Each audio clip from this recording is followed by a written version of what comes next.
میرے واجب الاحترام پڑھنے والوں کو میرا آداب۔ ہماری اس عارضی دنیا میں ہمارے ارد گرد کئی ایسے لوگ ہمیں نظر آتے ہیں جن کو اللہ تعالیٰ نے بے شمار نعمتوں سے نوازا ہوا ہوتا ہے،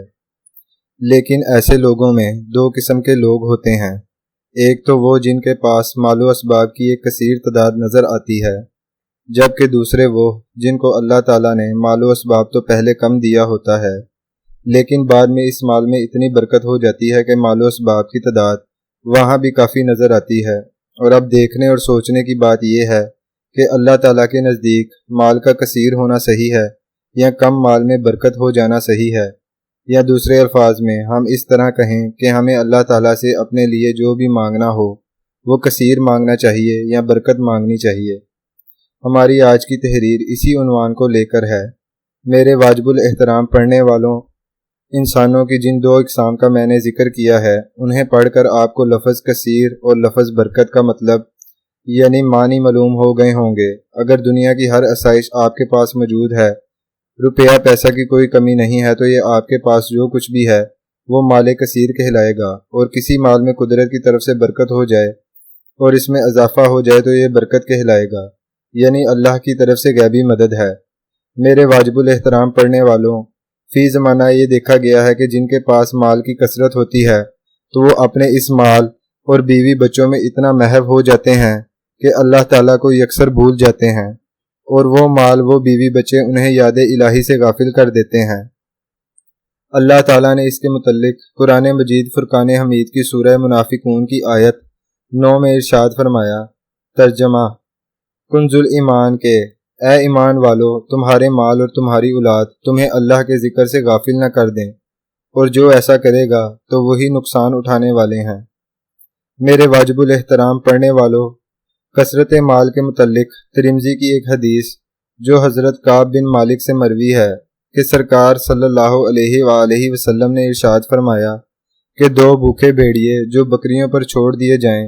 تو وہ ان بکریوں کو اتنا خراب نہیں کریں گے جتنا مال و عزت کی حرص انسان کے دین کو خراب کر دیتی ہے، یعنی مال و اسباب کی بے جا کثرت بھی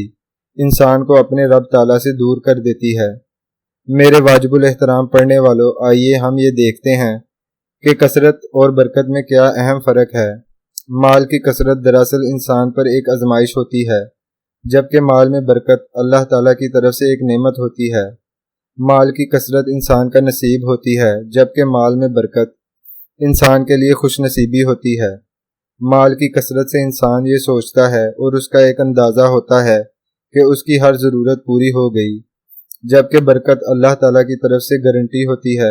کہ ضروریات پوری ہو جائیں گی۔ میرے واجب الاحترام پڑھنے والوں، انسان کو مال کے کثرت کی اگر خواہش ہو تو وہ اس کو بے سکون کر دیتی ہے، جبکہ برکت کی خواہش سے انسان کے اندر صبر اور قناعت پیدا ہو جاتی ہے۔ مال کی کثرت اکثر انسان کو ناشکرا کر دیتی ہے، وہ یہ سمجھنے لگتا ہے کہ یہ سب اس کا حق تھا جو اسے ملا، جبکہ برکت سے انسان شکر گزار بناتا ہے اور اللہ تعالیٰ کی اس نعمت پر سربسجود ہوتا ہے۔ اور آخر میں سب سے بڑی اور اہم بات یہ ہے کہ کثرت مال والے لوگ بروز محشر حساب کتاب میں پھنس جائیں گے، جبکہ برکت والے لوگ اس سے محفوظ رہیں گے۔ میرے واجب الاحترام پڑھنے والوں، فی زمانہ ہر شخص صرف دولت کے پیچھے بھاگتا ہوا اور اس کے حصول کی خاطر ہر ناممکن کو ممکن کو بنانے میں مصروف عمل نظر آتا ہے، اور یہ فطرت انسان کے اندر ایک بیماری کی صورت میں شروع سے ہی نظر آتی ہے۔ لیکن آپ انبیاء کرام علیہ السلام کا دور دیکھیں تو خود سرکار صلی اللہ علیہ وآلہ وسلم کی ذات اقدس جو دو جہاں کے سردار و مالک تھے، صحابہ کرام علیہم الرضوان ہر وقت آخرت کی فکر میں رہتے تھے، اور جن کے پاس مال کی کثرت تھی وہ بھی اس کو اللہ تعالیٰ کی امانت سمجھتے تھے۔ میرے واجب الاحترام پڑھنے والوں، مسند احمد کی ایک حدیث جس کے راوی ہیں حضرت ابو الدرداء رضی اللہ تعالیٰ عنہ، سرکار علیہ وسلم نے فرمایا کہ تھوڑا مال جو انسان کی ضروریات کو پورا کر دے وہ اس مال کثیر سے بہتر ہے جو انسان کو غفلت میں ڈال دے۔ مال کثیر کا ہونا بھی اللہ تعالیٰ کی ایک نعمت ہے، لیکن اللہ رب العزت کے حکم کی پیروی کرتے ہوئے اور اس کے حبیب کریم صلی اللہ علیہ وآلہ وسلم کی سنتوں پر عمل پیرا ہو کر جو اپنی زندگی گزارتے ہیں ان کے لیے مال کثیر بھی نعمت کی شکل اختیار کر لیتا ہے، لیکن آج کے اس دور میں مال کثیر والے لوگوں میں ایسا نظر نہیں آتا، بلکہ وہ مال کی کثرت سے اپنے رب سے ہی غافل نظر آتے ہیں۔ میرے واجب الاحترام پڑھنے والوں، یہ بات صحیح ہے کہ آج کا دور سائنس کی ترقی کا دور ہے اور انسان کے لیے مال و دولت حاصل کرنے کے نت نئے طور طریقے ایجاد ہو گئے ہیں۔ ملوں اور فیکٹریوں کی بڑھتی ہوئی تعداد نے لوگوں کے لیے روزی کمانے کے دروازے بے شمار کھول دیے ہیں، اور نوبت یہاں تک آ پہنچی ہے کہ جو کل ٹوٹے پھوٹے اور چھوٹے سے گھر میں رہتا تھا آج عالیشان مکان میں رہائش پذیر ہے۔ جس کے پاس سائیکل تھی اس کے پاس موٹر سائیکل، اور موٹر سائیکل والے کا پاس کار آ گئی ہے۔ سڑکوں پر رینگتی ہوئی لاکھوں نہیں بلکہ کروڑوں کی گاڑیاں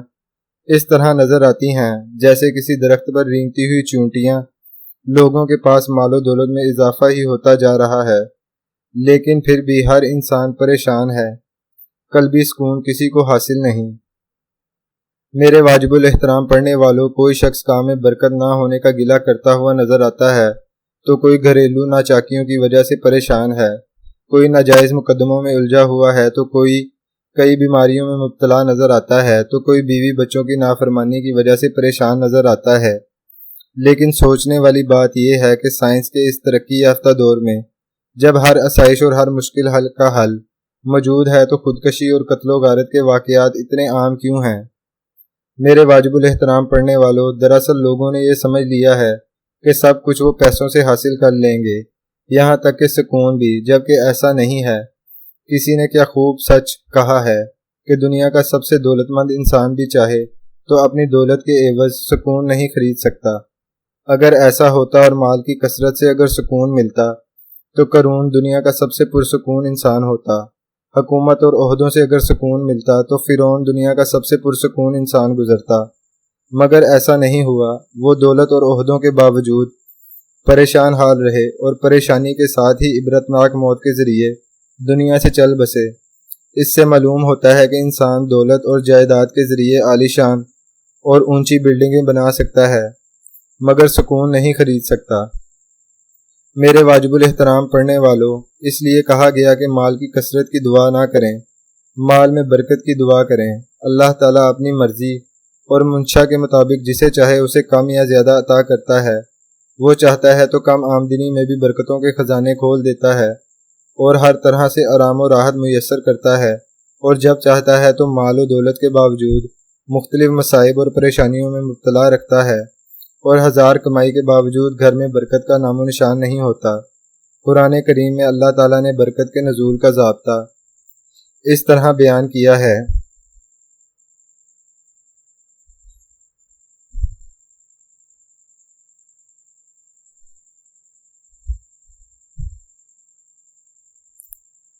ترجمہ